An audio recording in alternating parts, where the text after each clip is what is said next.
Hello, good afternoon, welcome to Thailand and welcome to MotoGP in 2026. Jack Appleyard here for another year of Inside The Paddock, live across MotoGP social media. As ever, if you're new to this, we'll be with you in the lunchtime break on a Friday and a Saturday at most Grand Prix weekends to give you a little bit of a flavour, a little bit of a sample of what paddock life is like. Bring you right up to speed with all the latest news within the MotoGP paddock and hopefully grab some up-to-date first-hand reaction from the riders, the team managers, all of the key players inside the paddock, and more importantly as well, to hear from you guys. If you're a fan attending MotoGP and you're very lucky to be inside the paddock this year, then come and say hello, because we want to hear your stories in 2026. How far have you travelled? Who are you supporting? How do you become a fan of them?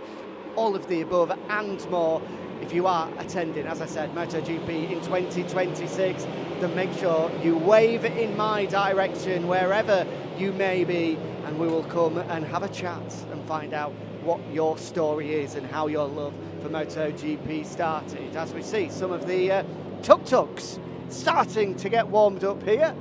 Of course, we shall be seeing the tuk-tuks in full flow on Sunday after MotoGP warm-up. Rather than the usual rider parade, we've added a little bit of Thai spice to proceedings this weekend, with each team having their own tuk-tuks.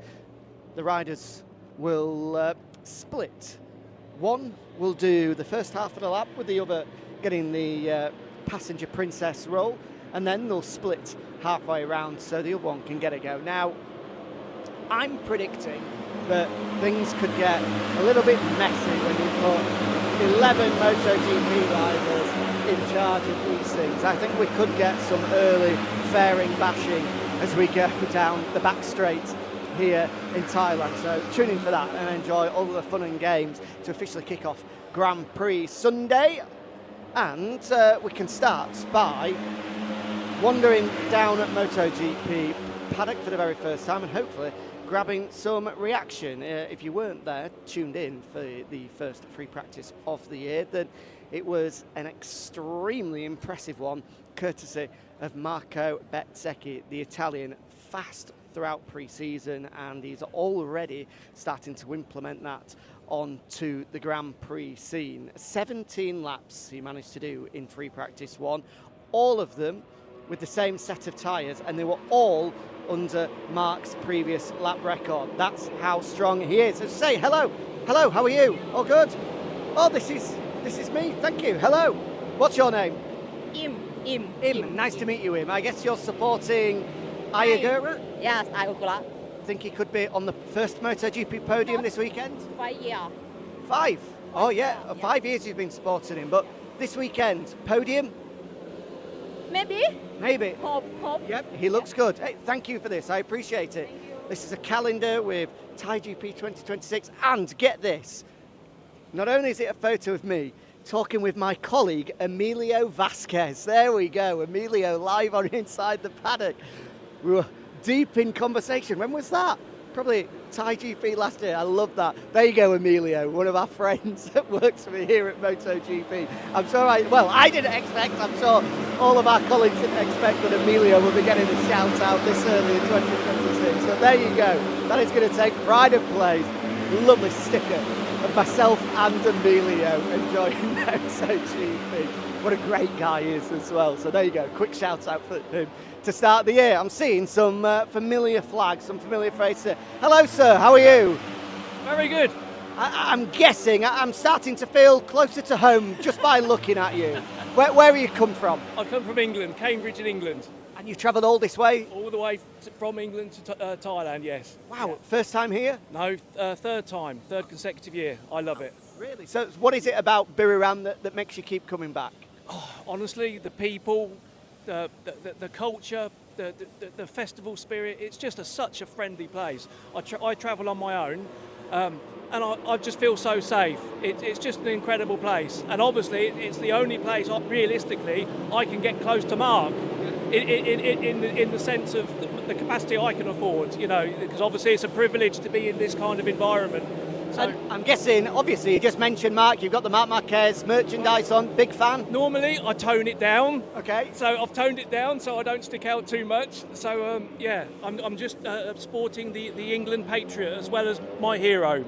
And the thing is, it may come across as a bit strange, but he is my hero. I actually died in a motorcycle accident. Oh, wow. So I spent 6 weeks in a coma and 3 months on a life support machine. So I know the pain that he's been through, and honestly, it brings a tear to my eye, honestly, because he's just my hero.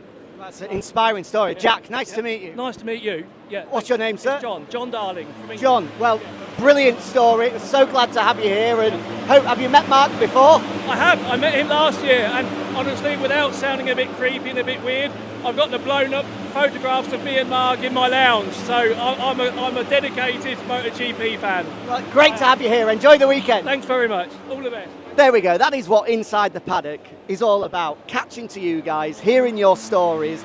John, inspired by what Marc Marquez has been through. John's story has been to, right from what he said, lower depths than Mark. But the way that Mark showed such courage, strength, resilience to get back to the top has brought him here today as well. What a great way to start. Great story from John. That's what we like to hear as the rain starts to fall here in Buriram. Hopefully we don't get caught out here, because when it started to rain yesterday, it really started to rain. On Marc Marquez, I know a lot of you will be wanting an update on the number 93, and it was a slightly under the radar start for the world champion, which is not something we got to say very often. Last year, we know that he had to go through another winter of rehabilitation, this time on the right shoulder after that coming together in the injury in Mandalika, the Indonesian Grand Prix last year.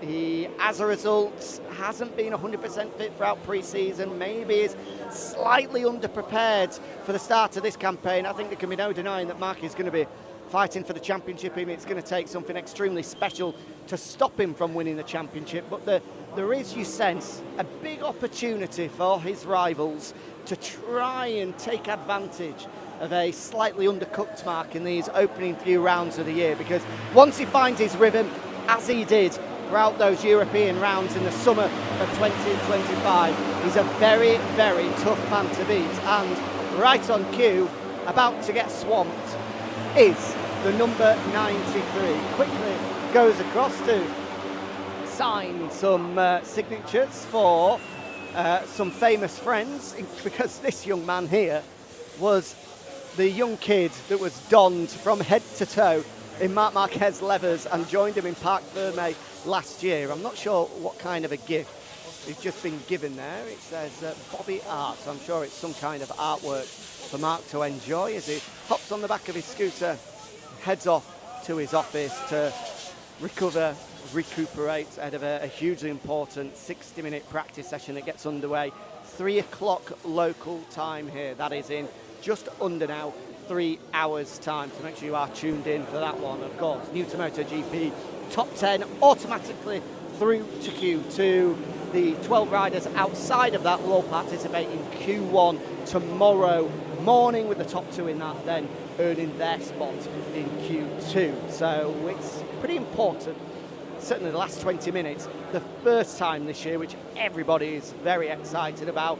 There are no more excuses. The time for talking will officially stop when we see the guys go out in time attack mode, soft Michelin rear attached to the back of their motorcycles, and give it absolutely everything to try get themselves inside the top 10. I, for one, quite excited for that to get underway. So let's see who is able to get into the top 10 as the rain really starts to thicken up here, which could well cut short what has been an otherwise great start to the year for Inside the Paddock. Let me see, we can grab some rider reaction. We'll walk up towards Aprilia because we cannot get a rider reaction. It would be nice to be able to get some kind of team reaction to that incredibly impressive start to life for Marco Bezzecchi in particular, but for Aprilia full stop. They had 3 bikes inside the top 4. Jorge Martin was quick, Ayagura very fast during pre-season and was fast once again this morning. 4th place for him. But as I said, the most impressive thing for Marco Bezzecchi for me, 17 laps, and on his 17th flying lap, he was able to do a 1:30 dead. The best ever MotoGP lap set in a Grand Prix here is a 1:30.6. Incredible speed, incredible consistency. There is no denying the fact that right now, which I didn't think I'd be saying, given just how strong he was last year, I thought Marquez would be a very tough man to beat, despite those physical issues that he's clearly still trying to overcome. But I don't think we can say he's the favourite. I think it's going to take something extraordinary to stop Marco Bezzecchi this weekend. Of course, the rain, could completely turn everything on its head and turn it into an absolute lottery. We don't have much rain expected to fall Saturday and Sunday, but in this part of the world, you just never know. So it'll be eyes to the skies once again. There's nothing like a little bit of rain just to add to the drama here in MotoGP. Let's do one final walk down, because I am desperately trying to find at least one rider. We can't do the opening Inside the Paddock of the Year and not get at least a 5-second reaction from one of the 22 riders on the MotoGP grid. I will feel as though I have failed in my mission to you guys at home if I don't bring you at least it was good or work to do, depending on who we speak to.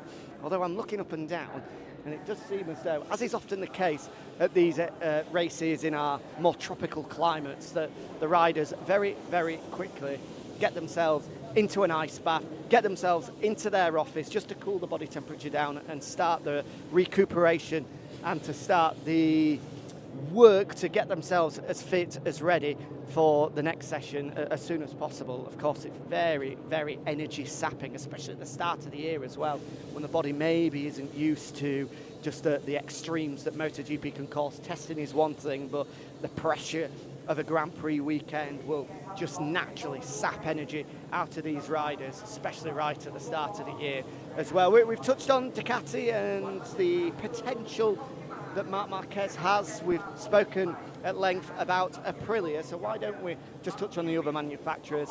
KTM and Pedro Acosta are there or thereabouts. They're in the mix, but I'm not sure that they have the package to be able to compete with Aprilia and Bez, Marc and Ducati right now. Honda are consistent. They've got 3 riders in Luca Marini, Joan Zarco and Joan Mir who can provide a very, very similar kind of pace. Whether that is good enough to break into the top 5, we'll have to see. And then Yamaha, their struggles continue. Fabio Quartararo having to take big, deep breaths before then, as I'm seeing, it's Senna Aegis of Moto2 fame, and could grab, but it looks as though he's out of the way. Yeah, Yamaha and Fabio, as I said, taking big, deep breaths before speaking to the team, because the frustration is obvious, the frustration is evident down there. It feels as though there has been some talks following the Buriram test where they really just had to swallow the tough pill and accept their fates, that things are going to be tough at the start of the year. And for Fabio, there really is no point in allowing his frustrations to show. That they're obviously going to be there, but it doesn't achieve anything at this point. It's not going to help the bike develop any quicker. They just have to knuckle down and get on and really tackle what they have without throwing the toys out of the pram and allowing things to deteriorate further with regard to the mood within the garage, which I think is a sensible way of attacking things. So that's Yamaha. If you're a Fabio Quartararo fan, which I know a lot of you are, unfortunately, not an awful lot to get excited about as we go into the start of a new campaign. Right, one final walk down. And I hate to say it, I feel as though my luck is out right now. We had a great chat with John, which for me, better than any MotoGP rider, to hear his story and how Marc Marquez has managed to inspire him. But the name of the game here is to try and just off the cuff grab a star of the MotoGP grid. And maybe that, it takes some time to find form in this game. As we see with MotoGP riders, they may take 2 or 3 rounds just to find some rhythm, just to find some form, and maybe that's the same for me. Unfortunately, anyway, I was hoping to be like Marco Bezzecchi and out of the traps extremely quick and red hot, but not the case. That's fine. That's fine. As a professional athlete, I can go away, I can digest that, I can understand that, and I can come back a better athlete tomorrow, where, of course, we are with you once again, exactly the same time, midday, live here from the Chang International Circuit. We're past Aprilia, we're past Honda, and I feel as though, just looking over my shoulder, yes, our prayers have been answered. I was hoping for one. We've got one. We can say goodbye with a chat. For the very first time on Inside the Paddock, actually, this is something he's going to have to get used to.